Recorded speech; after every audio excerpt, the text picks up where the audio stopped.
right, hello, good morning. I have my little placeholder chat left up there still getting a few things working on here, so bear with me. And thank you all for joining. Let me go ahead and pull up the actual chat. There we go. Yes, new map in the morning. I'm trying that app again from Brian and wanted to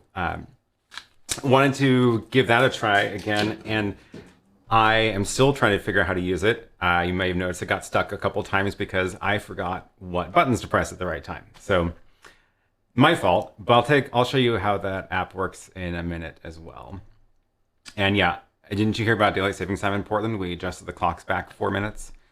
No, I was just running behind getting stuff set up here. So I carefully timed my countdown timer to end shortly after 10 a.m., which also partly messed up the countdown timer or the map timer. So, oh well.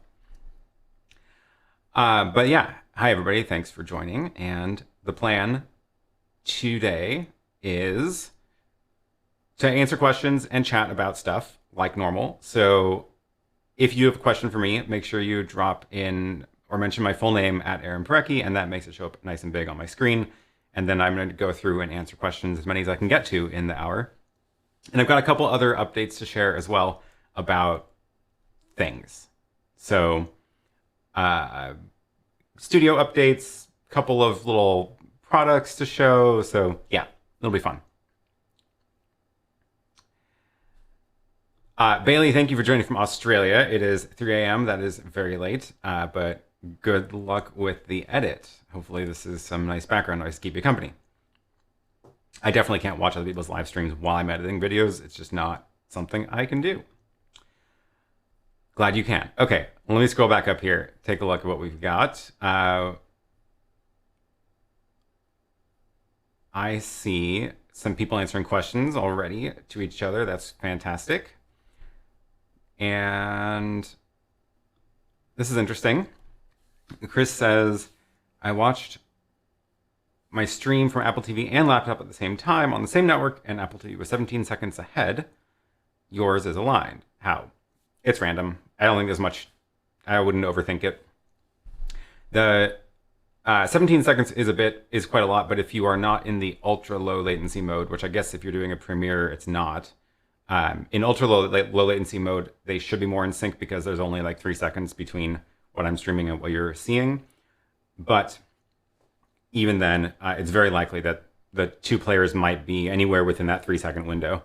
So I wouldn't count on all viewers being perfectly in sync all the time.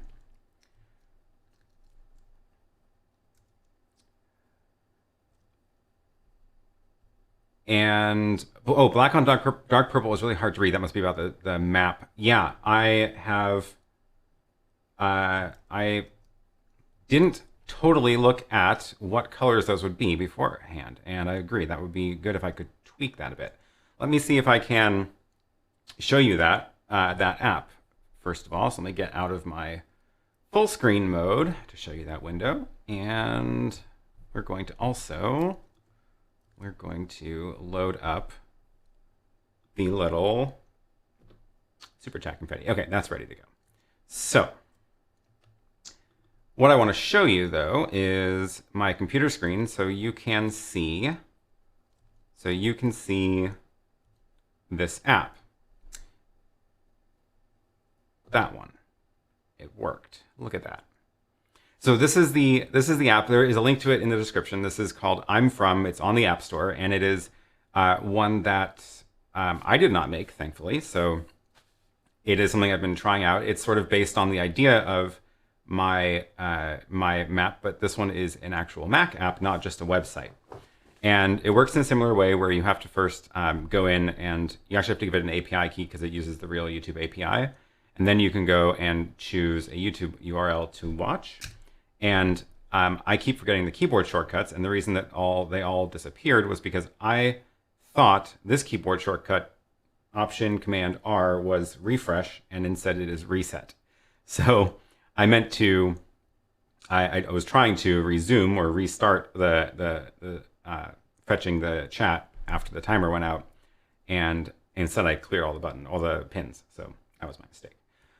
This is how it works. So it just goes and starts pulling the chat messages from the YouTube API, and similar to how my map does, and then it looks for the, I'm from such and such, and drops the pin on the map. And when you put it into full screen mode, then it is a nice window. You can just show on a live stream. You could do picture-in-picture if you wanted to. You could Luma key this. It works mostly well if you do a Luma key on it as well. You can decide whether you want to show people's pictures or not. You can make that sidebar smaller. And yeah, it's kind of fun. So there's a couple other things in here as well. It looks like, yeah, okay, here's where we can change the font color. So it looks like we can't change the background color, but we can at least change the black to not be black. So we can go instead for a white. Let's see, how do we save that? And that is, oh, you can change the font too. That's cool. I don't know how to make it refresh the color. So it will go and pull for a minute, and then you have to go and press resume, which I guess the keyboard shortcut is Command Option P, not R, which is why I keep forgetting it. And then it will go and fetch another batch. So that's, it does have to save API calls, because otherwise you'd run out of your API credits really fast. And the other way you can do it is with this pre-roll method. And this is where it actually does a bunch, where you can have it show a countdown timer if you want. So my countdown timer is overlaid from the Hyperdeck, which is where my music comes from. But you can actually do it entirely with this app too. So you can choose an MP3 file that this app will play. You can use a countdown timer up to 5 minutes. You can have it show a title or not. And then you can do these rolling captions where you can just type in messages and it'll show those as well. And then with that, it will then, when you hit start, it goes into this pre-roll mode, and you can see there's a countdown timer now up here. And then it will also be playing the MP3 if I had an MP3 loaded.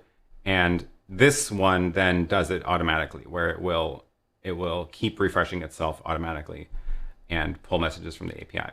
So yeah, it's pretty cool. Oh, and then the little messages appear down here as well. Please log into YouTube, but you can customize that as well. I don't know if you can change the text color of that one. And yeah, this is something that is actually usable by other people, not just me. Unlike my map, which is not something that anybody else can really use because it is not packaged up that way. So this one you can download on the App Store. And it is, let me go ahead and grab that link again. Where did I put it? I put it in the video description, but I'll drop it in the chat as well. So drop it in the chat.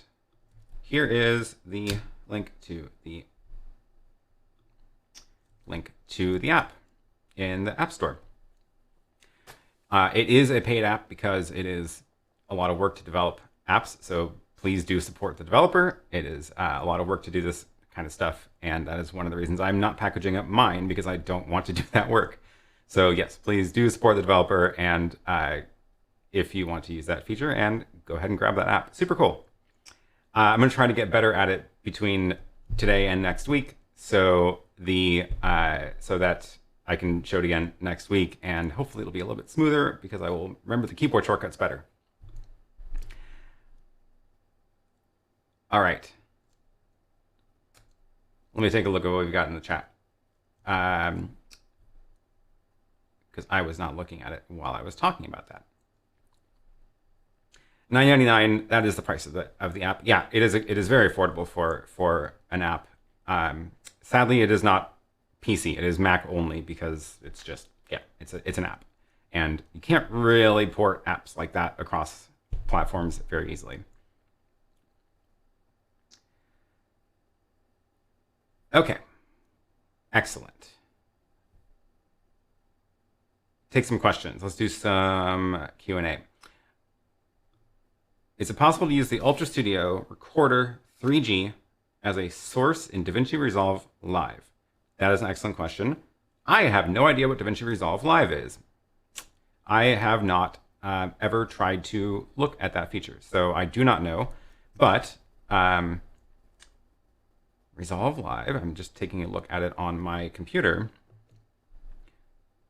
It's under Color, Resolve Live, on. What does it do? I don't know what it does. Snapshot. Interesting. It's not doing anything. I have no idea what it's doing. This is my project for color grading, which is not... oh yeah, I'll talk about that in a second too. I've had mild success with that. I don't know what DaVinci Resolve Live is for, but the Ultra Studio Recorder 3G, that one is not one that appears as a webcam. So that's the one that needs specific support from apps to use. So if Resolve Live supports only webcams, then this one would not work because it is the sort of capture card. That's all I can tell you about that, unfortunately.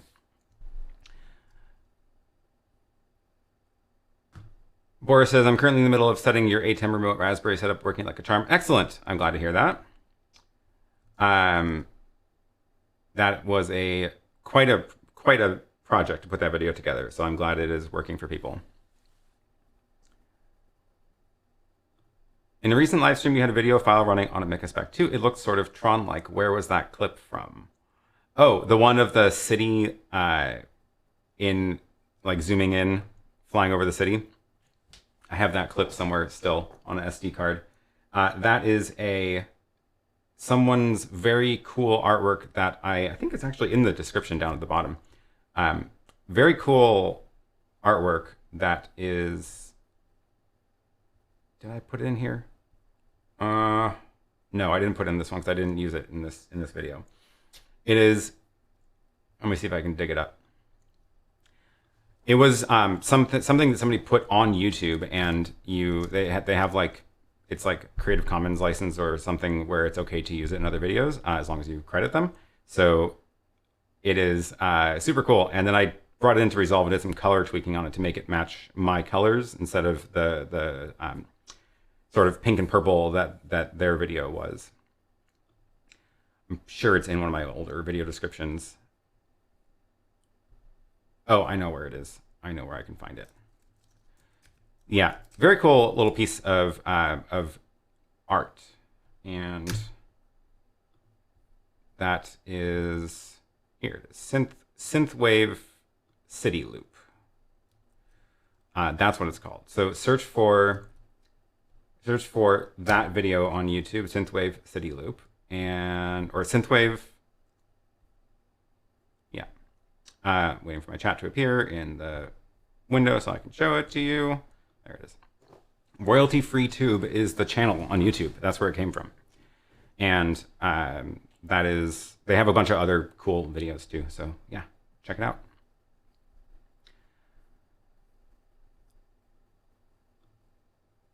How do you get correct aspect ratio round circles when connecting to a MacBook Pro 1610 to ATEM Mini input? I tried forcing 1080p HDMI with Switch Res X. Circles are still oval. You're gonna have to get your Mac into 1080p 16:9. So it's interesting that it didn't work with Switch Res X. That app should be doing it, and also the Mac should just recognize that the ATEM is 16:9 and it should output in the correct resolution automatically. One thing you could try is there's that setting in the Mac of, oops, I keep doing that. Well, I guess so I want to show you anyway. There's the setting in here, which is default or scaled. And if you do scaled, you get these options. So try to, my monitors everything here is 1080, so that's why you only get those, you only see those options. But sometimes you'll see more options if you have like a laptop with a bigger screen. So try changing that as well. But it absolutely should work once you get everything lined up. But you do want to make sure that your laptop knows that the source is 1080.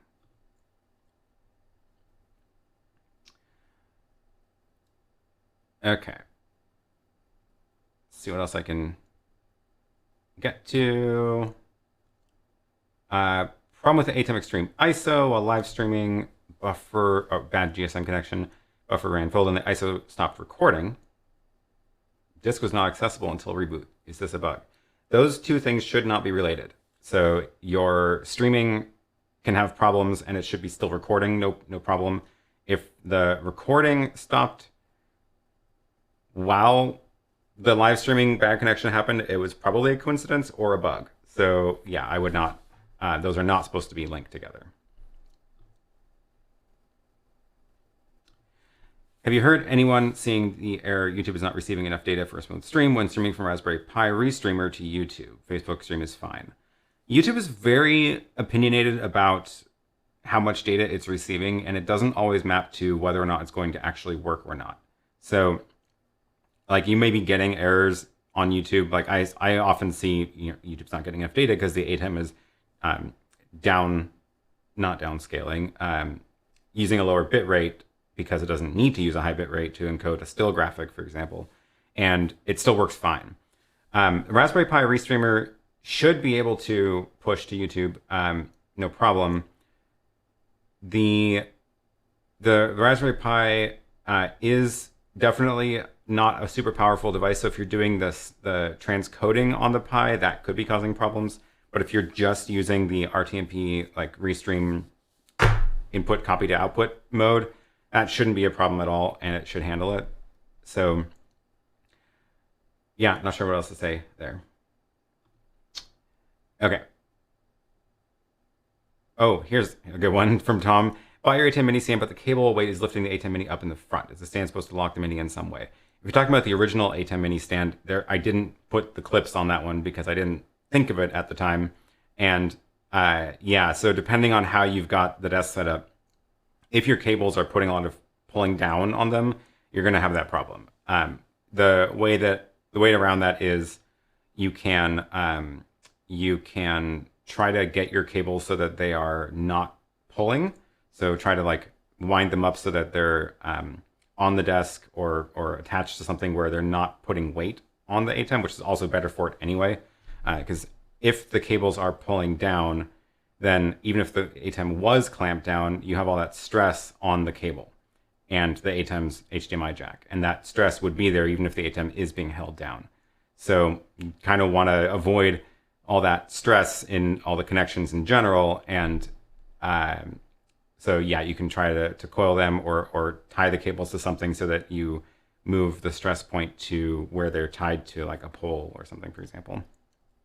But I did put the clips on the ATEM Extreme stand because there are a lot more cables, and also because you can use the clips to hold it down for other reasons too, like for putting it into installation somewhere.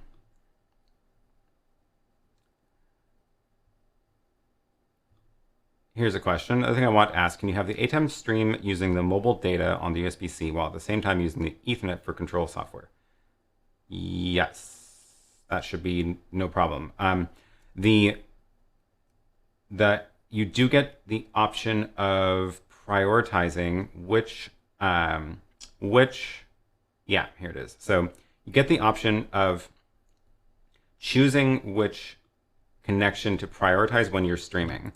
So in the ATEM Setup app, you can choose whether you want it to use Ethernet or mobile for streaming. So if you choose mobile and also plug in Ethernet, then it should be streaming out the mobile connection. And of course, if you don't have internet on the Ethernet connection, it should work fine as well.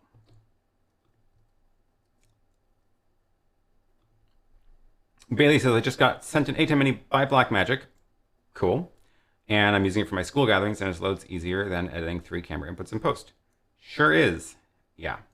Editing long stuff with multiple cameras is a lot of work. And I started switching to live editing ages ago because I was like, I'm just never going to get these videos done if I have to edit them later. It's hard enough to just, it's enough work to just like trim the start and end and whatever, like when you're dealing with 12 session recordings from a conference. So having to actually edit the content is a whole lot of work. So yeah, super nice to be able to do the live switching stuff.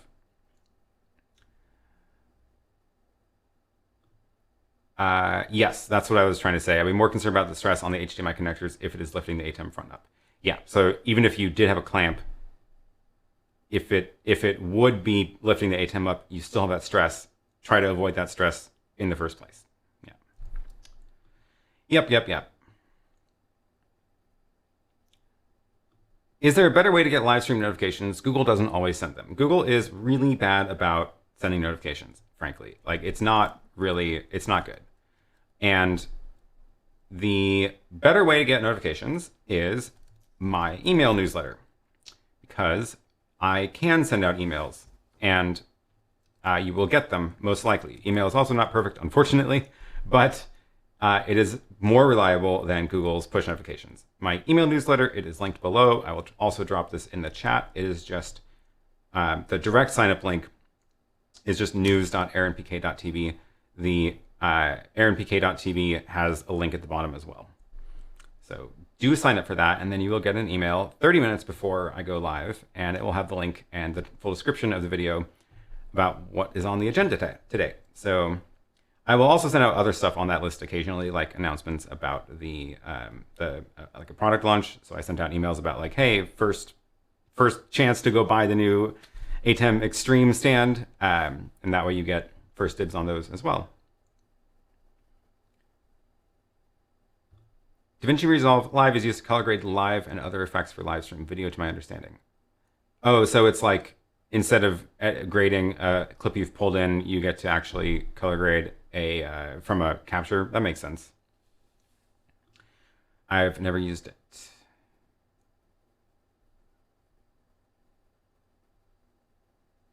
Okay, where was I? Here I was.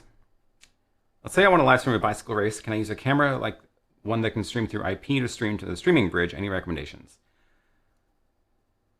Yes. So the streaming bridge can only receive a stream from an ATEM Mini Pro. So that's the streaming bridge itself is not an option, but you can have something equivalent to that, like the Raspberry Pi version I made, or any other RTMP receiver. But probably the better option is to use one of those wireless HDMI solutions, which there are a couple that I've talked about before, and I have the Hollyland set up. Actually, I'll probably use that today. The little Hollyland one. The also Cine Eye makes one, or the Cine Eye has SDI and HDMI versions. Very cool. I'm actually going to do a review about the new SDI version soon, and those are probably a better option for that, depending on the range, of course. So depending on what your range of that track is, because those are all going to need more or less line of sight. That's certainly not going to go over any hills. It can handle some interference through trees and stuff, but certainly not over a hill. But so if you do have hills, or like you're trying to cover miles, then you're probably better off with some sort of internet-based streaming, in which case, yeah, a bunch of options. And you'll need an internet connection on there as well, of course. So GoPro tethered to a phone is actually, this is like something I would use a GoPro for, going back to last week's conversation about GoPros. GoPros are meant for action sports and outdoor use and good stabilization. So if you have like a camera on a rider's bike, you could definitely do that with a GoPro and a phone, and stream it out to a streaming bridge, which would be, or a Raspberry Pi receiver, which would be really cool. Yeah, some ideas to think about. What are you using for music for the stream? Is it on the computer? No, the way I do my music for the countdown is it's actually in the countdown animation. So the countdown clock is a video clip I created, and it is just the numbers that are down in the corner down here. And it runs 10 minutes with the little animations, and in that video track, there is music. And the reason I did that is because I don't know if you've noticed, but every time that when we get to 0, the music ends, always right on the dot. And that way I start the stream without like cutting off a phrase of the music, mid song. So I wanted the music to always be timed to the opening of the stream, which means it's a lot easier if I only have to deal with one thing. So I have the countdown timer, which I basically just like fast forward the video to the right time when I'm ready to start the countdown. So I might have to like fast forward 2 minutes so that I started at 8 when there's 8 minutes to go. And then I know the music will also be in sync by the time the countdown runs out. I don't have to worry about syncing up a countdown clock and MP3 player. And then that's on the Hyperdeck. It's just running into the ATEM as one of the inputs, and then it works. It works great.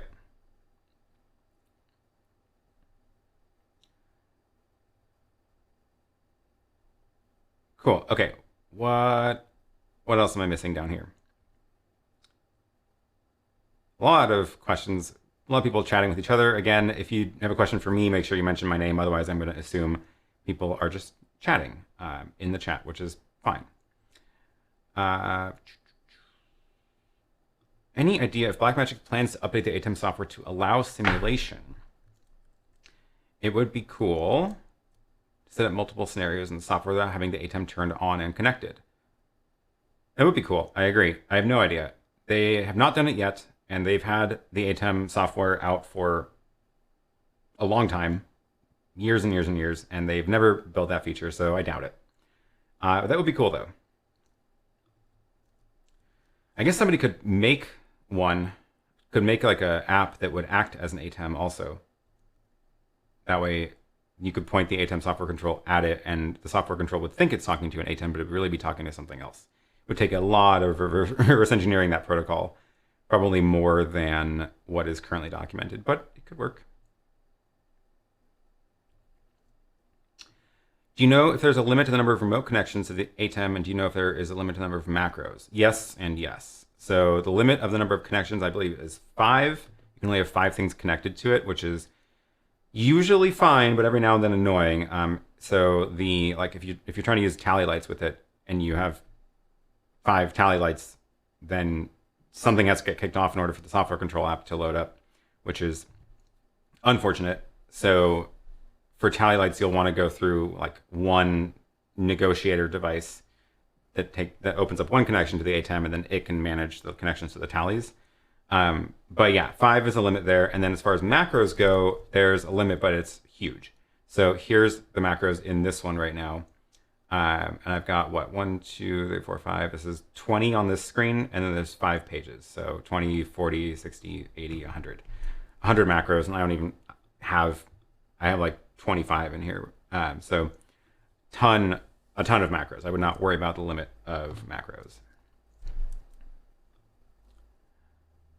And if you do run into the limit, you can always create actions in Companion, which is the other really cool way to do it, which I've actually been doing this more and more now, where instead of using macros, I make the actions here. So here's my action that loads up the map, right? Which is queuing up an input on the preview and then doing the auto transition. I do have, sometimes my Companion buttons do run macros inside, which the running macros from Companion can be useful when you want to do things that Companion doesn't know how to talk about. So some actions can't be controlled from Companion, although more and more are getting added.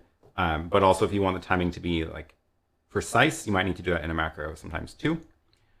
Here's one that starts the show. So this is where I would probably redo this now. I just had this camera audio macro created from before, but I would probably do that in Companion now that you can do that. So here, for example, we switch to the main camera, run that fade, and then leave the Hyperdeck audio, or wait 6 seconds, and then turn the Hyperdeck audio off. So that gives that fade out. The music fades out there on its own. Then I want to actually kill the Hyperdeck audio so I don't accidentally bring some other sound on. This is the one that shows the chat automatically, which I keep forgetting is in here. So that's why we saw that placeholder chat message when the stream opened today. And I don't know why this is in here. Why am I queuing up a clip that doesn't exist? Curious. Okay. Lots of buttons. This is my main control surface for this. This is my main camera. When I press this, it's just going to fade back to my main camera. Yeah, that's the other way to get around the macros, because then you can just have buttons and buttons for days in Companion. All right. Which lens do you recommend for Blackmagic 4K for web meetings teleprompter? Well, bunch of options, I guess. So my favorite lens still is this Lumix 15 millimeters. So where's my chat? Lumix 15 millimeter lens. There is the link, and that's my favorite lens. That's this lens that you're seeing me on right now. It is 15 millimeters, so it's kind of wide, and the only trick is, depending on the teleprompter, it might be too wide. So because if the teleprompter is like really deep or small, the camera sometimes can't get close enough in, and you'll see the corners of the teleprompter in the frame. So if you have a bigger teleprompter, it's not a problem. And I like that one a lot. So if you do have a smaller teleprompter, or if you have that problem where you're seeing the corners, you would need something with a longer focal length so that you get a tighter picture. And I'm a big fan of the Lumix lenses, though. So anything from them would be great.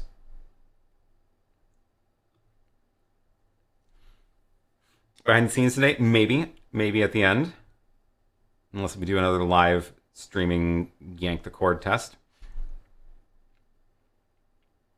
Any way to transport Blackmagic control via wireless video transmitter? I don't think I've seen one that does that. It would need to support, I believe the control signals go over the data channel in HDMI, which I don't think any of the wireless transmitters pass that through. Yeah. Oh, I get a notification from your calendar. That's right. I forgot about the other way to get notifications about these streams is my calendar feed. Again, at aaronpk.tv, there's a link to an iCal feed, and you can add that to your calendar, and then you will see all of my live streams coming up, including when I am on other people's channels sometimes. Those companion actions would make an interesting lesson for some newbies and old history teachers. There's a lot going on there, but yeah, maybe I could walk through some of them in detail sometime. I feel like I should dedicate a whole stream to that if I do that, though. Have you added to or modified the desk Frankenstand recently? Actually, I did. I'm glad you mentioned that. Let me grab my wireless camera. So this is the Hollyland Mars 300 Pro. Let me grab that link. That one is it's the one without the antennas. So this is the Hollyland Mars 300 Pro. Yeah, this is a cool little wireless transmitter, but this is how I deal with the handheld camera. And I like it that it doesn't have antennas because it makes it a little bit smaller when I'm putting it onto this small camera rig. So yeah, what I did today, let me get rid of the chat. What I did do right after last week's stream was I went and redid my whole desk here. And what I did was I wanted to get this camera slightly lower. That was the main goal. And the reason for that is because when I am looking at the camera, I want to be pretty much at eye level. I don't want to be looking up. So if I pretend that it was last week's stream, I was kind of more like this, where I'm looking up at the lens a little bit.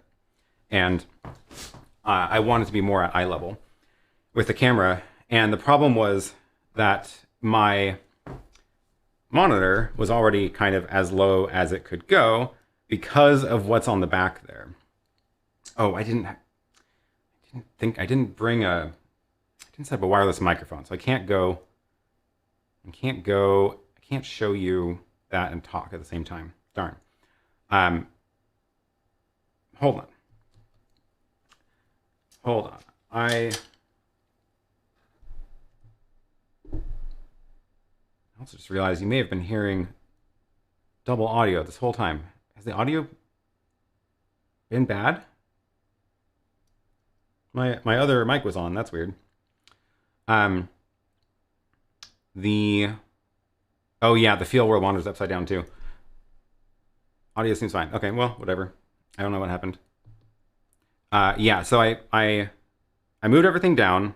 Basically, I had to undo one of the... I had to undo the bar that connects this. So,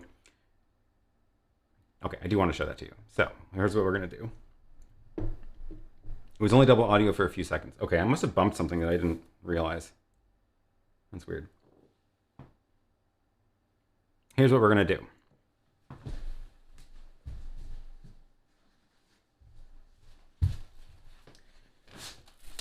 Get my Rode Wireless Go connected to this camera.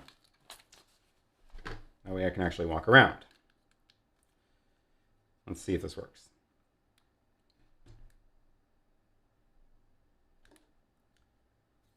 And the... Darn, put that in the wrong spot today. Not quite enough microphone mounts. Okay, that'll work. Not quite enough hot or cold shoes on this little stand thing. So, okay, Rode Wireless Go in there. Hopefully this is all set up from last time and I don't have to mess with the levels. And microphone, go. Where's that coming in? It's coming in on 6. Make sure I don't sound weird. Test, test. Hello. Hello, hello. Okay. Now you're hearing me from the out of sync because I'm on the wireless. So what I wanted to show you was around here. How this is connected. This is the back. It is a horrible mess. And the main thing is, this is the main pole holding everything up. And previously I had, see how there's like two things you can connect to that one bracket? I had the camera, I had this monitor connected to that one. So those were at the same height. And that was the problem. That was why I couldn't move it. So what I had to do is I had to add this one onto the pole to be able to mount this monitor separately, give this its own mount, and then this monitor move down a little bit as well. And then I'm able to lower this camera independently of this monitor, whereas before they were attached. And obviously this monitor can't go down any farther because it's already on top of the big rack. And then I wanted to get the field world in there, so I had to flip it around, otherwise there's nowhere for the clamp to really go anymore. So that's the literally behind the scenes of my giant mess of a desk. I'm still very pleased with my little 3D printed stack of converters there and there, and they are working well. Cool. So that is how I ended up with being able to lower that camera. And yeah, it's been working. It's been working well. I think I like this. I think I like this angle a little better. You do get a little bit more up there because the camera is lower and then like tilted instead of like up and down like it was before. Yeah, that's it. Let me see what's in the chat. What's going on here? One hopes you've charged a fire extinguisher handy on the premises. I do have a fire extinguisher in here. Yes. What is the weight limit for the Frankenstand?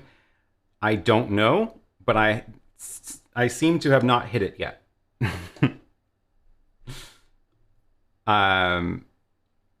What camera is that? Oh yeah, this is the Sony ZV-1, which is, I'm pretty happy with it. Let me grab that link. There are still a couple of problems which I wish they would fix, but this is better than the previous versions of their small cameras, the RX100 line.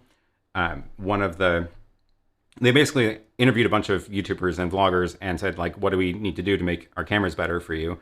And that became this camera. And they did fix a lot of issues, but one of the problems, and the reason that I have this cage on it, is that the tripod screw is when you have a tripod head attached to it, it covers up the battery slot, the battery flap, and you can't open the battery flap anymore. So you can't get the SD card out and you can't change the battery until you take it off of the tripod head. And I put it in this cage because then I can move the tripod screw over and now I can access the battery flap. And now it opens, which is, I feel like a pretty bad design flaw, but other than that, everything about this camera is great. And it just means I have to have a cage on it all the time. And yeah, so that's that camera.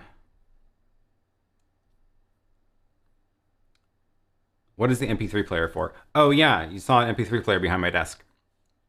I was experimenting with running music for streams that way as well.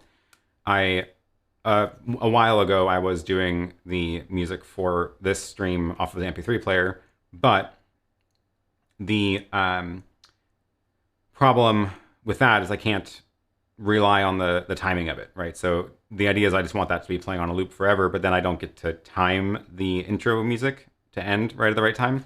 But it does mean that I can just like have a source of music always available running into something. And I had been running that into the ATEM, but what I've been doing this now is it actually runs into the encoder that I use to live stream my 3D printer, which it's a little DDMall encoder. Do I have that product here? Yes, I do. This is the little DDMall encoder, which is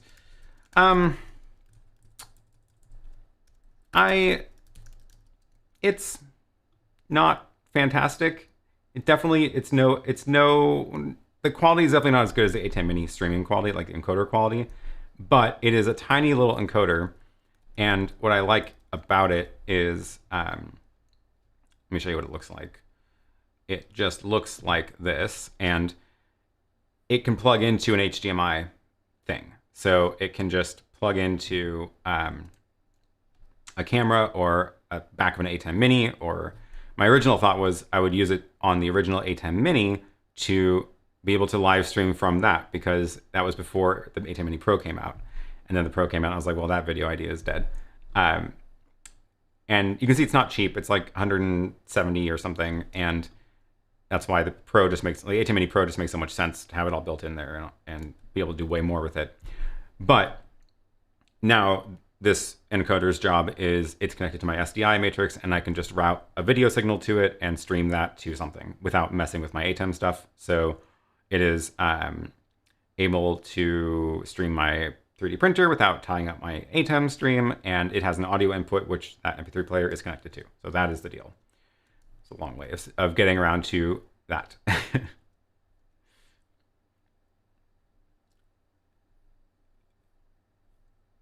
Okay, scrolling back up in the chat. I haven't even got to the table today yet. I'm gonna have to take a break in a second and show you some stuff over there as well. Using the Mini Pro, is it possible to record in the Hyperdeck quality and stream on YouTube? Streaming high quality, maybe using a RTMP Raspberry Pi or something for bitrate changing to YouTube. Yeah, so if you are recording Hyperdeck, it only has one encoder in it, so it would be streaming that same stream, which is probably not what you want. YouTube will be very unhappy with that. So you could stream to a Raspberry Pi and have the Raspberry Pi do the transcoding to a lower bitrate and then have the Raspberry Pi push to YouTube. That would definitely work. You could also run HDMI out to, or stream to a streaming bridge and then run HDMI out of that, for example, if you still want your multi-view, to another encoder, another ATEM or some other encoder like the DDMall one I just talked about. But you're on the right track with thinking that about, yeah, you need to sort of split the signal there because there's only one H.264 encoder in the ATEM.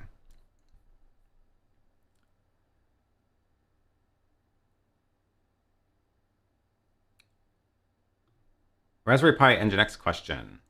Should you run Nginx Companion and Playout B on the same Pi? I think you can. Companion is not super intensive, but it does eat some resources, but there's no, it doesn't need any HDMI work, so the HDMI is free to do something else. Playout B will use the HDMI to run the graphics, of course, and then Nginx If you're using Nginx as a restreamer just to copy the feed, it should be fine. If you're trying to do encoding of the video to transcode to other bit rates, I would probably not then do all those things on the same Pi. That's starting to be too much work. Okay, let's take a look at the thing I wanted to show you today, which is a LED light I've been actually testing out for the last couple of weeks. So I will see you at the table.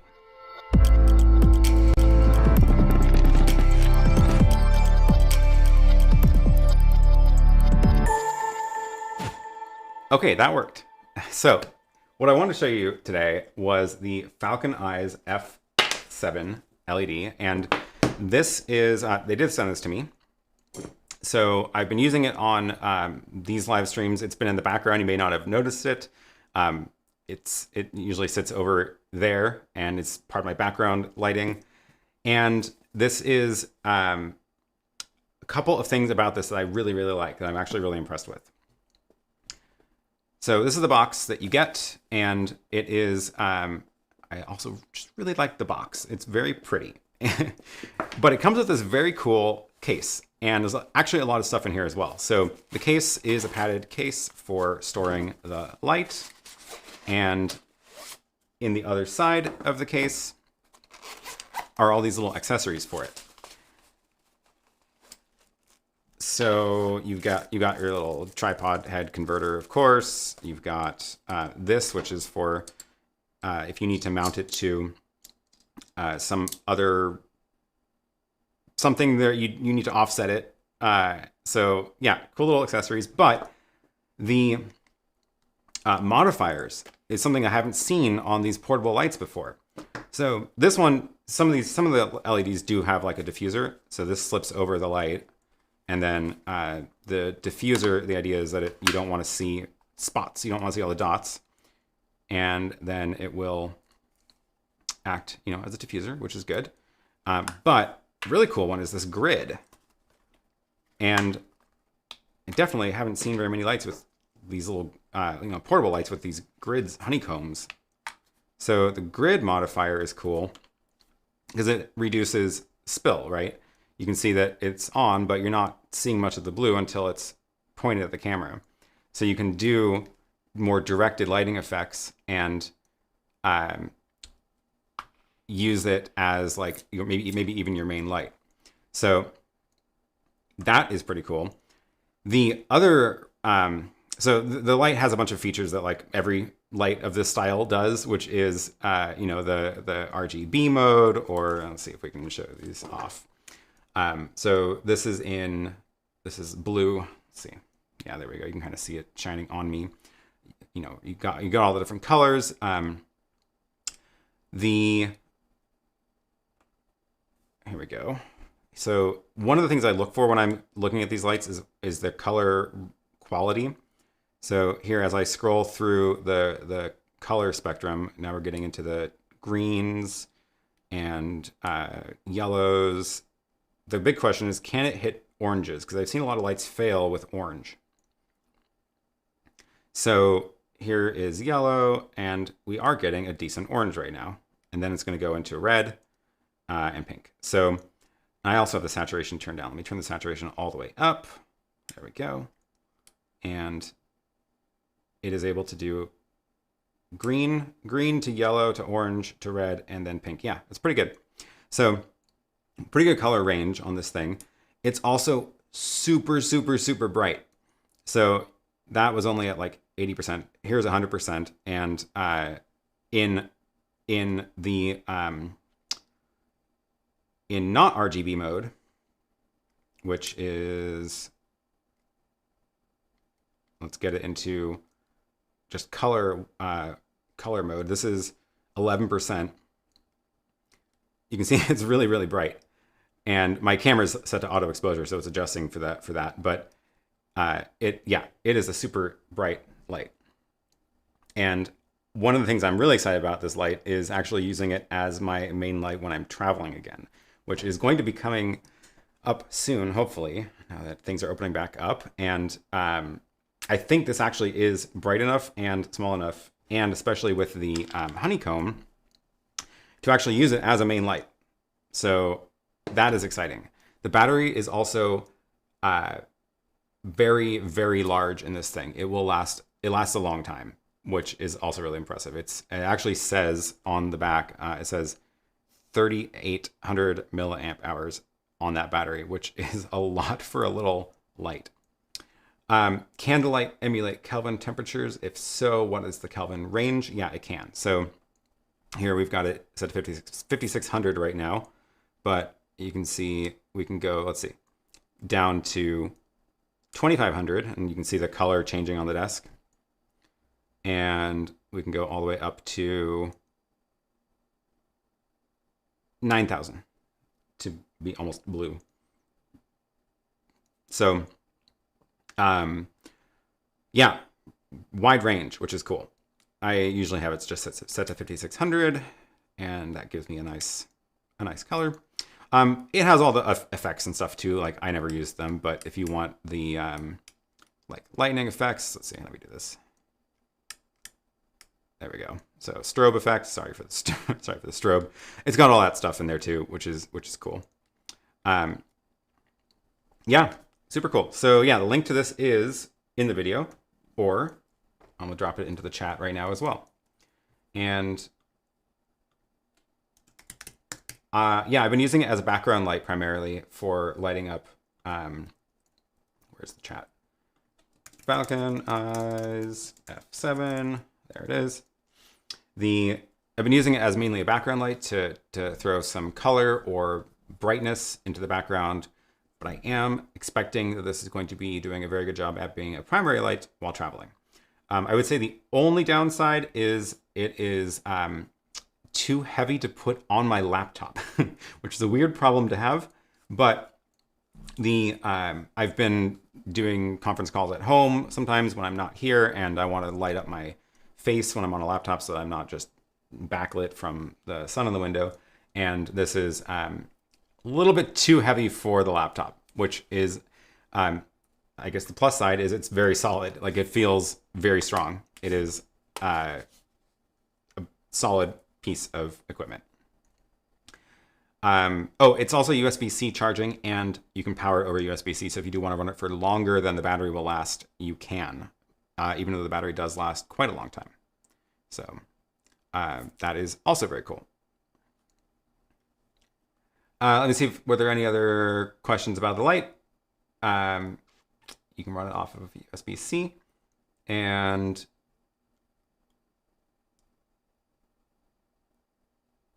I have 4 Falcon Eyes F7 Fold, which are basically 2 of these strapped together. Ah, cool.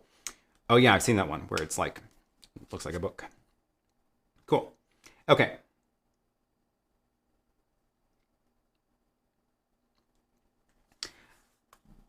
Well, while I'm over here, let me also talk about some of my camera updates from over on this side of the table. This camera is the Blackmagic 6K Pro because my 4K is now being fixed. It broke. The screen on the back just decided to give up, and it is being sent back to Blackmagic, and they're going to fix it or send me a new camera because that camera is less than a year old and it should not have broken, which is a bummer. The 6K Pro is a totally different camera. This one's on loan to me from Blackmagic, and I did make a new LUT yesterday to try to get it close to my colors. I don't think it's perfect, so if things look different at this angle, that's why. This is a brand new LUT. And I was kind of doing it blind. I was not at the studio when I was making the LUT, so I couldn't do all the same kinds of adjustments. I just recorded some sample footage and then went home to go make it. The problem was, yeah, I wasn't able to. I forgot that I left my overhead lights on, so I wasn't able to judge whether I was getting the background the right shade while I was working on that. But I think it's close. It's definitely not perfect, but it's better than the built-in LUTs, so I'm happy about that. The other thing I wanted to mention over here is the following up on the conversation from last week where we talked about the GoPro. And the GoPro, I was talking about how I don't really think it's a good studio camera because all the features that it has, you don't need in a studio environment. But then someone mentioned that the RX0, which is I've had for a while as well, and I wanted to set that up here as well. So on this ATEM, I have all these cameras plugged in, and I've got the GoPro as well as the RX0 and the Blackmagic camera. And you can see the colors are all a little bit different because I did not do a great job of color matching them, but the GoPro also doesn't give you that many options to begin with. So this is the RX0 image, and I did some white balance adjustments, but it's not perfect. It's gonna take more tweaking still. One of the problems is the screen is just so tiny, so it's hard to use. And then this is the GoPro. And I actually switched the GoPro from being in the wide angle mode to being in the linear mode. And this is as sort of narrow as it gets, which is not super narrow. It's still, you can see still some distortion on the sides. Like look how big my hand is on the corner there. And yeah, I don't know. This is definitely more of a studio camera look. I think this one's doing a lot better. And I might actually leave this one set up now somewhere on this desk to give myself this view that doesn't move around, because normally I use like the ZV-1 on the side. So I might leave this one here. And none of them match this perfectly because this is not also the perfect colors. This is my Blackmagic camera, but we will, I will keep tweaking that LUT until I get it to work right. Dean says, I just think the quality is the best on the Lumix G7. I agree. That camera has been super solid throughout all of this. It is in like, it just works. It's good. Yeah. Oh, a couple questions about the light coming in still. It looks like the light might be magnetic based on the product photos. Is it magnetic? It is. It is. I don't know if, oh yeah, here's my shelf. It's not going to stay. It's heavy. It's going to fall. So it is magnetic. I don't know. Wait, is it on both sides? It is on both sides. It's magnetic, but it's so heavy that it will slide down stuff. So I'm not quite sure the best way to use that. Maybe if it was on a full metal sheet, it would stick better than just on the narrow, the shelf brackets.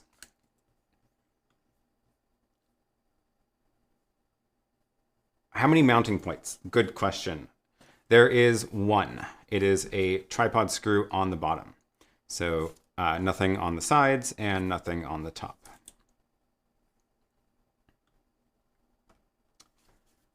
Cool, okay.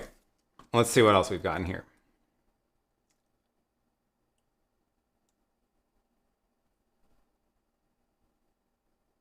Yes, link. What is the spot behind me? This is my GVM. Oops. GVM LED. And that one I like because it is very powerful and it's powered by the wall power. The problem with that one is it doesn't get, I can't really hit orange with it. So that's why I pretty much always just use this color. I like that color.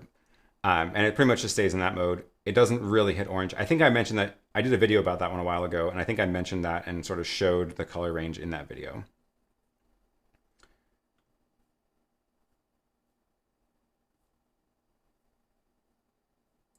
All right. Very smooth transition. Excellent. Let me go back over. I don't have a transition back to the desk.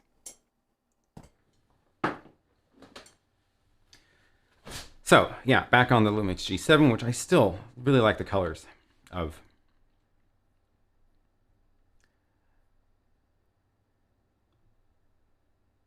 Tom asks, are you happy with the super source on the Extreme? Feeling like I'm late when replacing the Mini Pro with the Extreme ISO these days. I think the super source is one of my favorite features of the Extreme, and it's just so cool to be able to do stuff like that, which is not something that is really doable without the Extreme, without using a ton of extra hardware. Very, very cool. Have you tried your desk at full height? Yeah, I can't do it right now because I have some power connectors that are just at their limit, but I do actually move it up and down. I would say a couple of times, once a week, maybe. I don't do it a ton, but I definitely have. It's nice to be able to just lift this whole thing up and turn it into a standing desk when I'm tired of sitting all day.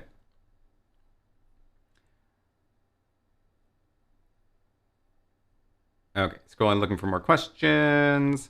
What was the additional camera you added to the desk? Not the 6K or the GoPro. What was the additional camera? Oh, the Sony RX0. Did I link to that? I don't know if I did. Okay, here is the Sony RX0.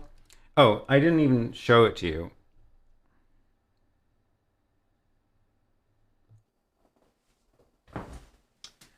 Can I show it to you? Over here. So here is my wireless camera. The camera is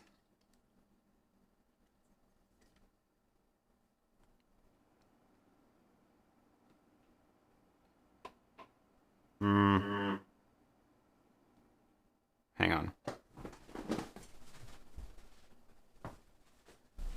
Audio issues. Okay. So that is where I have the GoPro and the Sony. They're about the same size. They are taped together. But yeah, the Sony RX0, it's also in a little cage, which gives it more mounting points, which I like. But they are approximately the same size when not in the cage. And yeah, I just think the RX0 is much better at being a camera than... It's not an action camera, it's more like an actual cinema camera.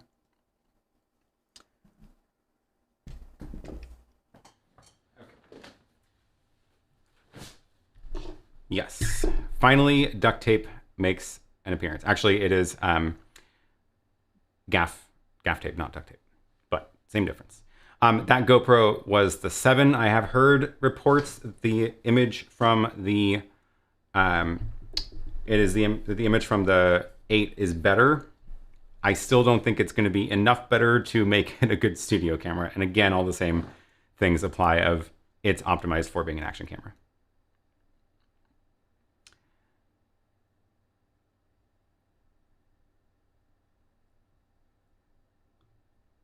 Here's a question. I'm thinking of getting a main camera for streaming and I can't decide between the G7 or the Sony ZV-1. What do you suggest? And can the Lumix G7 be powered by mains? And if so, how? Yes.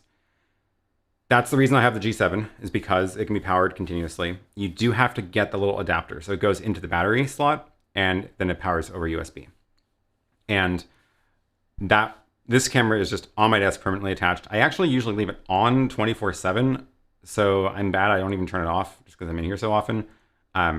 It's been solid. I've been using this one since March last year, and maybe it was April. I don't remember exactly. Hard to keep track. But it's been super, super solid. And it does not, so like most Lumix cameras, its autofocus is not great, but I don't want autofocus for my main shot. I'm going to be sitting here at my desk, so I just focus on me here, and it stays there.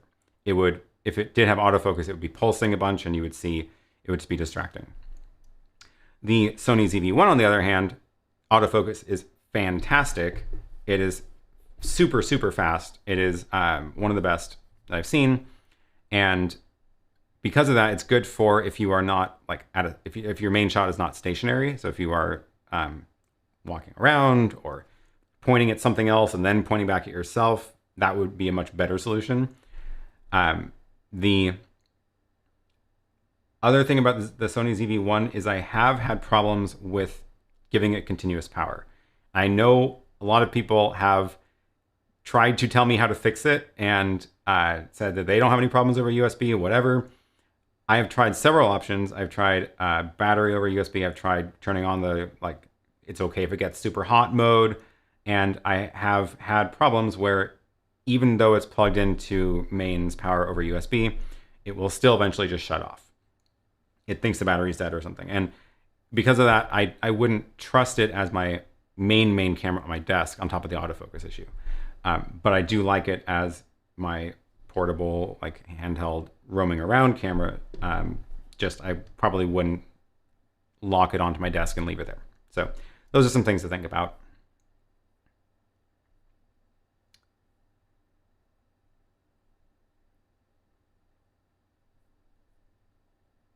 Okay. What else? What else have we got?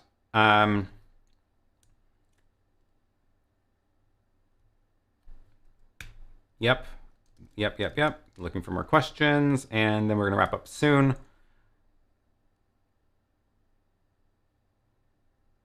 People asking about the new Mix Effect app. I have been playing with it. I don't have a review to give yet, but it is very cool, and I have been playing with it. Sony cameras work best with dummy batteries for live streams. That makes sense. That one I have not tried yet because I just don't plan on using it that way. But that makes a lot of sense. It's just too bad that it like is so close to being able to be powered over USB and then can't. That makes sense. What is the compression like on the wireless transmitters like Hollyland? Is the image quality noticeably different from using a direct HDMI wire? I want to record my program out to a video assist.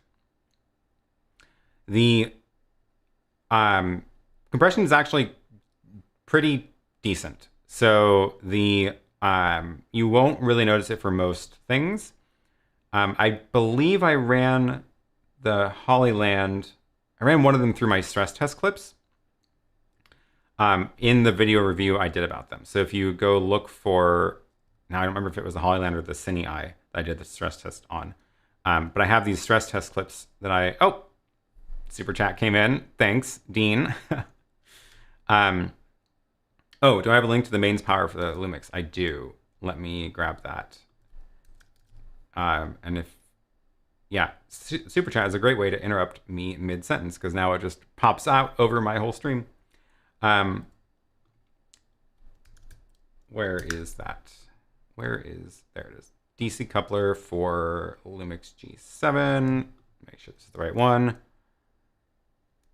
Oh, that's for the Sony.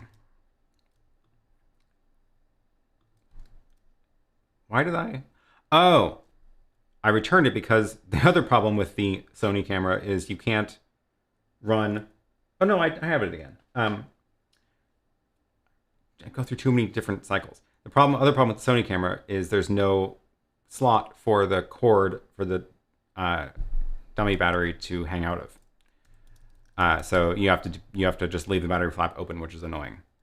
But it does work, and I did switch to that when I do have this on the tripod as my wide angle shot. I switched to the dummy battery, and it has been working a lot better than the USB power. But I'm looking for the Lumix one. Apparently, I've bought a lot of dummy batteries. Here it is. Okay. Gosh. And then I'm going to show you some other cool tricks you can do on my website to find these things. Okay, here is the DC coupler for Lumix G7. There is the link. And cool. So the other thing I want to show while we're talking about these is a couple of new things I added to my my website, which aaronpk.tv, which is I'm trying to build more useful things into there. So what I did was, let me show you this. I made a page, aaronpk.tv/timestamps, and let me drop the link to that in the chat. Timestamps. So if you pull this up, what this does, I've indexed all of the chapter markers I've put in all of my live streams, which I do go back and add chapter markers most of the time. And I take out all the sort of like intro, outro, welcome stuff to find just the useful ones. And then you can now click on them to just jump to that part of the live stream. So you can, everything is on this page. It's one long page. I don't have it like in a database or anything. It's just on this page. But if you ever are like, oh, Aaron mentioned this thing in his live stream before. Like, I know he's talked about the Hyperdeck. So you can just search the page for Hyperdeck. And then here are the places that I've talked about it. Hyperdeck fan replacement, key fill animations, Hyperdeck versus Video Assist, simulator updates, video formats, recording to the Hyperdeck, alternatives, alpha channel, and then you can just click on that and it will take you straight to the video at the timestamp. And oh, there's the one from June when I was 5 months into not being able to get a haircut. And yeah, that is pretty cool. So if you ever are wondering if I had, when I had mentioned something on a stream, you can search this page now. What I will say that I don't index timestamps for all of the individual questions because there's too many and they go by too fast. But usually when I have like a segment about a particular product, or I spend like 5 minutes talking about something or doing a demo, that's when I grab a timestamp for them. So like when we did last week, the GoPro versus the little mini SDI camera, that was, a 6 or 7 minute segment. So I timestamped that one. Yeah, pretty useful, I think. And it's also helped me find stuff as well. So useful for myself there. And the other, the other thing I did was every time I drop a link into the chat, I also have, oh, thanks, Ike, for the super chat. I appreciate it. Every time I drop a link into the chat, I also am pulling those out, and you can now search those as well. So that is at a different link, and drop that into the chat. So here's the really cool thing. If you go to this page, you will see, actually it's pulling out this, it's pulling out the timestamps from this video right now. The date is wrong because that's the date I published, the date I put the schedule of the live stream on May 2nd. So later it'll update after the stream is over to show you the right date. But the really cool part about this is, again, every time I drop a link into the chat, it grabs whatever I said, including the link. And that means you can now search for times that I've talked about certain products. So if we go search for Hollyland, here is, that's from earlier today, which this one probably won't work yet because it's still, the stream is still going, so it doesn't know the timing yet. But if we go back to like, here's one from March. Oh, that was in the title. That's not useful. Here we go. No, apparently I haven't dropped Hollyland links in very often. Oh, it's because I only started indexing these in December. So we can, let's see, here we can say, okay, here's a Feel World T7. So if you click on that, it should jump to the part in the stream where I talked about that item, and there's the chat popping up right there. So yeah, again, if you are trying to remember when I talked about like, oh, here's the Mica spec from the March stream, March 7th. There's that video, which now I have to put the link to that in this video since I showed it on the stream. And then you can see what was the context around me mentioning that link, and it jumps to that timestamp. So yeah, another super cool thing. I've been trying to just make these live streams more useful than you having to, I know no one's gonna go back and like watch the whole thing, and trying to find stuff in the old live streams is really hard because you have to go click on them and look at the description on YouTube. So I'm trying to pull out all of the data that I'm putting into it so that you can actually see it in a much easier way. You need to add those 2 links to the main page. I do. They are still, I would say, a little rough. They're not polished yet. So once they're a little more polished, I will put them on the main page, aaronpk.tv. But they are functional and good enough to use. So you get the first look at those. Cool. Okay, what else? And now there's going to be a meta link. Yeah. Oh, thanks for the super chat. No message on the super chat, but awesome. Thank you for that. I appreciate it. Yeah, now there's a meta link of when I mentioned this page in this stream just now, an hour and 20 minutes into it. Actually, that might work. Yeah, it does work right now. That's super cool. Okay, it's magic. Awesome. Timestamp is super useful. I'm glad you think so. I hope that it is useful to people to go back and find stuff that I've talked about on previous streams. Tom asks, if I understand right, you do one-on-one sessions. How do I book that with you? I do not right now do one-on-one sessions. I don't really have the bandwidth for that right now for a number of reasons. Mainly, this is not my full-time job. This is just something I do on the side. However, I do have two people I highly recommend who do one-on-one sessions because they do YouTube and video production full-time. And that is John Barker from Here to Record and Photo Joseph. And they've been on this channel several times now, so you are probably familiar with them. Their links for the one-on-one sessions are down below in the video description. Trevor says, I recommend your Extreme stand. I love it. My advice is to buy it without a second thought. You won't be disappointed. I'm glad to hear it. I'm so glad you like it. I am also very happy with it, and the production of it has been going very well. They've all been shipped out now, so hopefully if you did order one, you already have it. And if you don't have one yet, please do, because it's a very cool thing. And if you have an ATEM Extreme, I think you will enjoy it. While I am at it, why don't I just drop a link to that PK1 Extreme stand. And I gave that its own website as well on pk1.tv.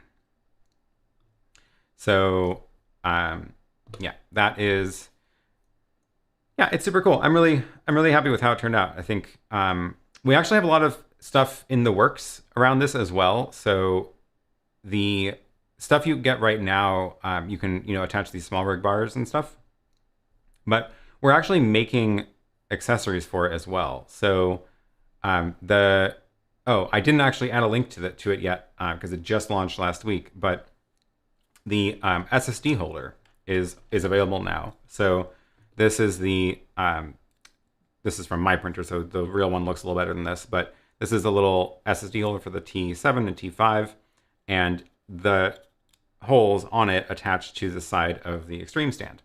And that one you can get now is on, here it is.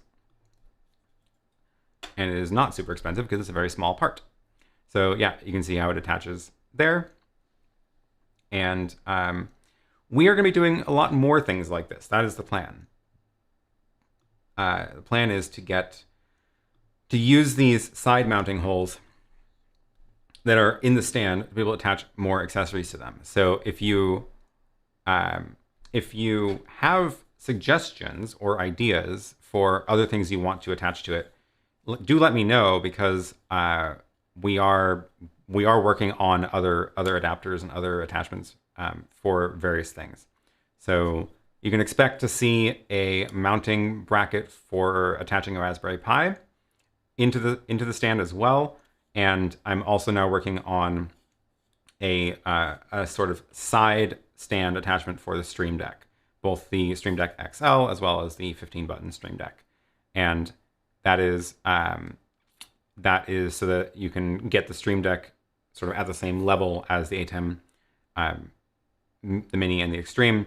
And I'm still in the middle of it, so it's going to be a while before it's ready, but I am working on it. And yeah, let me know if you have other things you would like to see attachments for. And if you do 3D printing or designing yourself, feel free to make accessories. I will actually publish the specs for the hole spacing so that you can design stuff that matches that if you do want to use those holes to attach other things to it. Thanks for the timestamp. So much easier than looking through the full live stream. Absolutely. I was already getting frustrated looking through my own live streams trying to find stuff. When is your next stream with Photo Joseph? We have a stream scheduled, which I need to put into my calendar. It is actually going to be on Epiphan's channel. So we're going to kind of talk about the same stuff we talked about in the last joint stream we did with the Epiphan Pearl. And we're actually going to do it on their channel. So here is the Epiphan. Oh my god, I can't spell. Epiphan channel. That is where we will be streaming, and that is on. Oh, they've even posted the video placeholder for it. Let me drop that link. live stream with on Epiphan's channel. So that link is for friends and several pearls. John is not joining us this time because he is too far in the late in the day for his time zone. But Curtis and Joseph and I, and then somebody from Epiphan will be doing a similar stream. It'll be fun. So yeah, tune into that. I'm going to try to get it onto my. I'm not subscribed to them. I should subscribe. I'm gonna. Oh, speaking of Curtis, he's live. Sorry, I'm totally just clobbering over for his stream today. I will try to get this onto my calendar so that it sends out an email as well. If not, I will manually send out an email about it as well right before we start.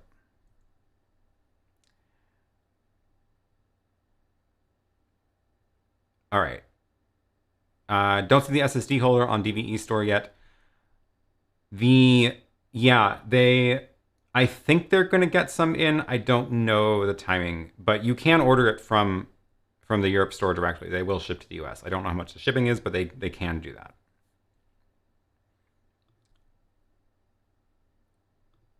Thanks for the G7 suggestion last week. It is perfect for my needs. Awesome. I am glad to hear it.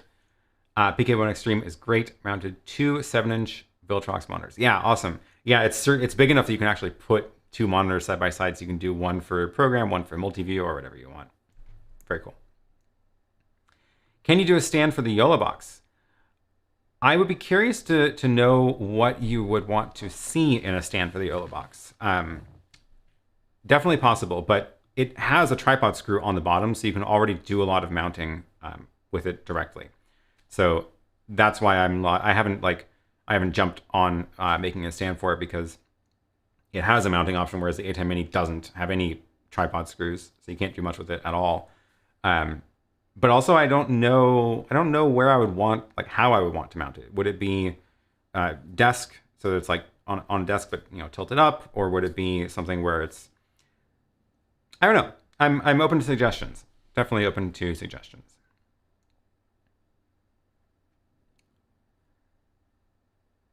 I might need to print a modified stand for the Extreme for rack mounting. Do you have the files downloadable so I can experiment with this?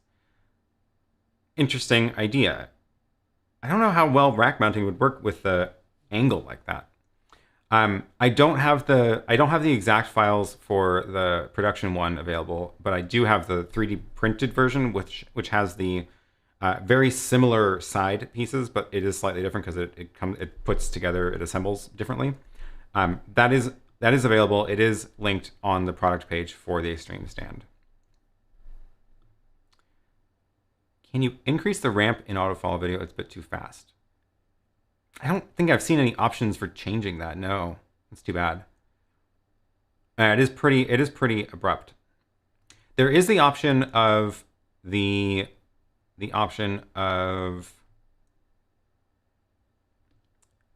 in here, whether you want, where is it? Where'd it go? Oh, it's in the ATEM software control. There is the option for adding a transition or hard cut. So at least make sure you've chosen that. But yeah, I don't see any options for changing how long that transition is.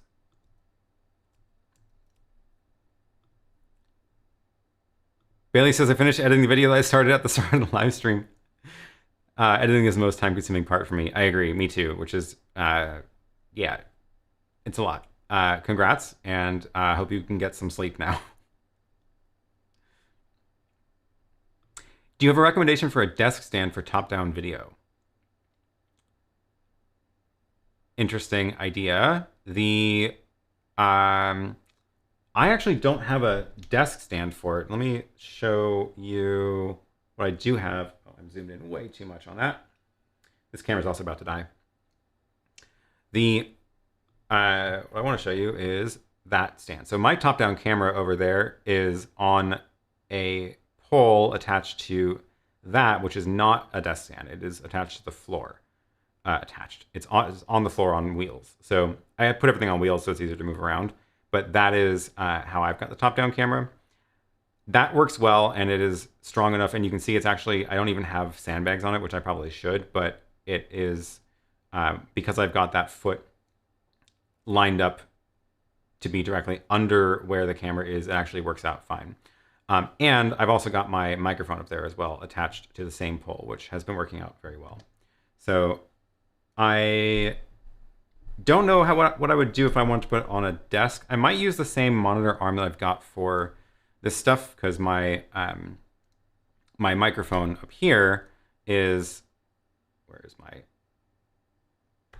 my microphone up here is attached to this pole, right? Which is, it's the last thing on that pole, and then it comes out, so that it's basically overhead, and that could be a camera. That could work too. This arm is actually pretty strong. I think I would have no problem with the Sony a6400 on that arm. Probably wouldn't put anything much heavier than that on that arm. That thing is, do I have a link to it? I do. Here is the link to the WALI, what do they call it? Monitor arm, and if you click that link, you'll get the sort of main kit, which is the pole and then one of the little arms for a monitor. But you can then not put the monitor VESA bracket on it, and you can start attaching other things to it. You can clamp things to that arm. Lots of options, but that arm is what I'm using here, and it's solid. There's a lot of stuff on on that arm.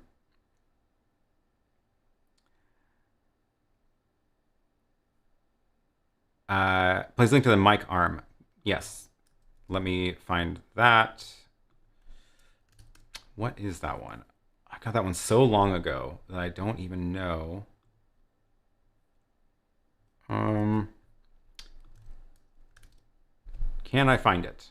Can I find it? It was a, I don't even know what brand it is. It's not actually a mic arm. That's the thing. It is a camera arm. What are they called? Rig? What do you call it? Gosh, I can't find it.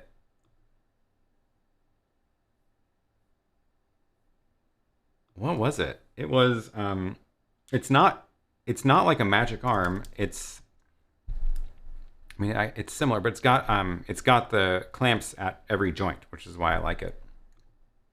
Maybe I got it at B&H, not Amazon. That seems possible. Well, I might have to dig this up later because this is taking too long. And it's not very fun to just watch me talk to myself while I am looking through order histories, is it? Normally I prepare better with my links.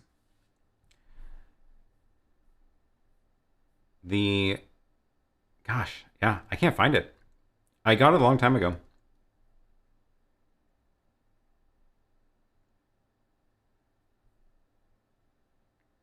Doubled audio.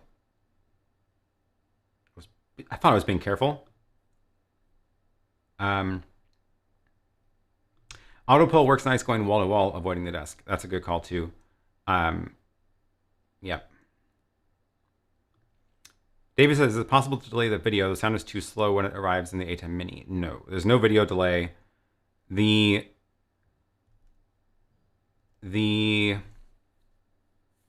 sound is too slow when it arrives. Why would the sound be lagging behind?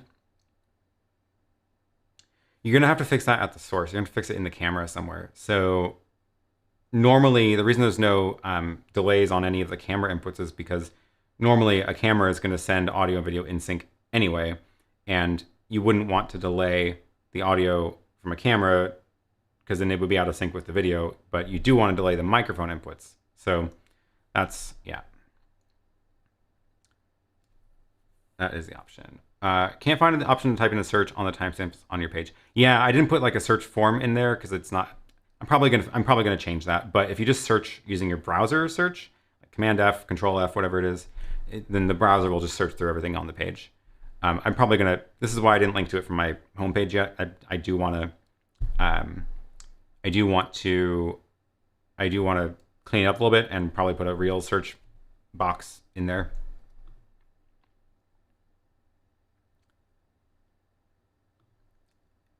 It would probably. Oh, this is about the extreme stand. It would probably be vertical in the rack. Normal control would be via Stream Deck. I don't think this is. I don't think my stand is going to help you with that. I think you're better off just going from scratch.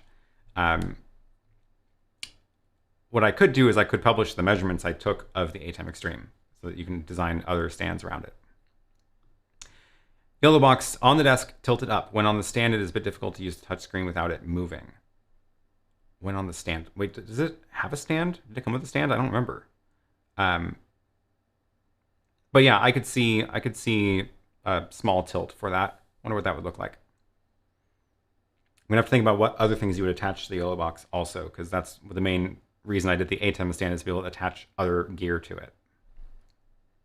I just don't think of the yellow box as a desk device. That's the reason I'm struggling with this, is because I see that as I'm outside and I can't use an ATEM because it would just be too many wires and too impractical. So that's why I haven't jumped on that yet. Is the mic arm super clamped to the pole? Okay, so no, the mic arm is not a mic arm. And let me see if I can get a closer shot. Yeah, okay.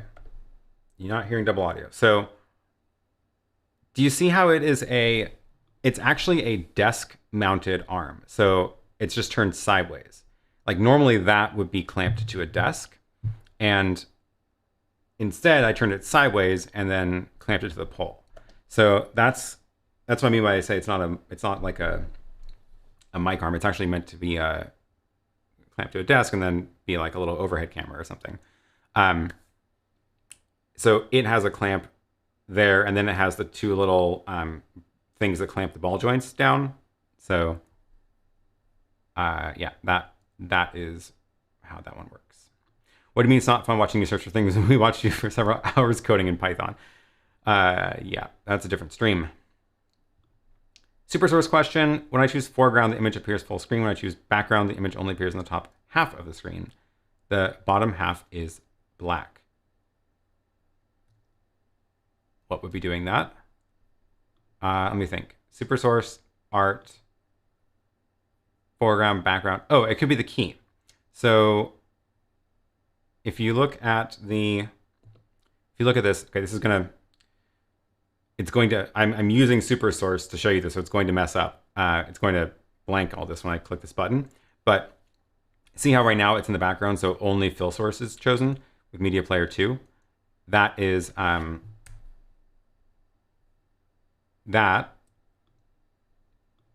the red and green and blue image you see in the background. If I choose foreground, it's going to pop in front and cover everything. But notice how this key source is set. If you have a different key source set, that might be causing it to crop. So let me see if I can find another key source to demonstrate this with. Let me do it with the Hyperdeck on my countdown. Oh, that's apparently on air. Great. So with the switch to this, I'm switching. You can't see it, but I'm switching this to the Hyperdeck key. And now do you see how the down at where the little countdown timer was, that's the only part of the foreground image that's showing through, right? Because I have a different key source set than the fill source.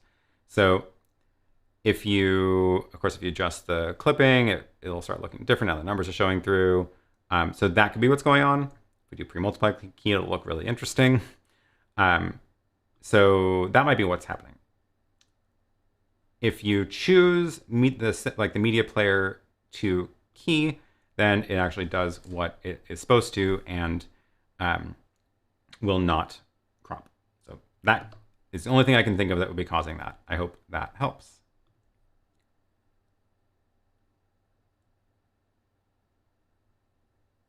Yellow box could use some string relief on the cables. Okay, that's also a good point. Have you heard of sync issues with the ATEM Mini in certain computers? Video audio is drastically in and out of sync. On my 2016 MacBook Pro, I have to use it with my Dell Latitude. I'm surprised, honestly, about the 2016 MacBook Pro, but yes, I absolutely have heard this problem. Two things to try. Like the 2016 Pro actually isn't that old or slow of a computer. That was a pretty good generation of them. But try different USB ports and try shorter USB cables. That could help. But yeah, the older computers sometimes do have issues with the ATEM's video because it is 1080 going in to the computer, not 720 like most other webcams. So that's possible. But the 2016 MacBook Pro I would have thought would be fast enough. MacBook or the Air, maybe not. I wouldn't count it. But yeah, try other USB ports and try the different USB cables and shorter USB cables as well. All right. I think we are just about done. And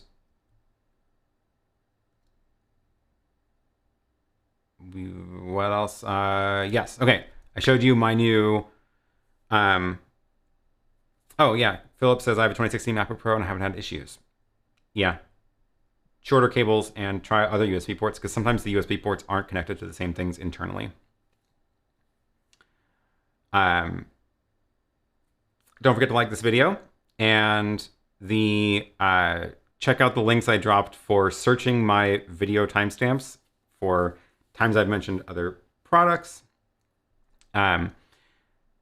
I'm going to go back and timestamp this video right after this, so those will be updated soon as well. And I hope you all have a great rest of the day and rest of the week. I'm hopefully going to be working on, I've got a new video that I am very excited to share, so hopefully I can get that out this week. It's about something you've been all asking me about for a long time, so excited to get that finally done. Do check out the Extreme stand if you haven't bought one yet. I do think you will appreciate it. I've been loving all the pictures coming in from everybody who is posting photos of their desks and rigs and showing how that stand works in their environment. Thank you all for watching, and I hope you all have a great rest of the day. Bye.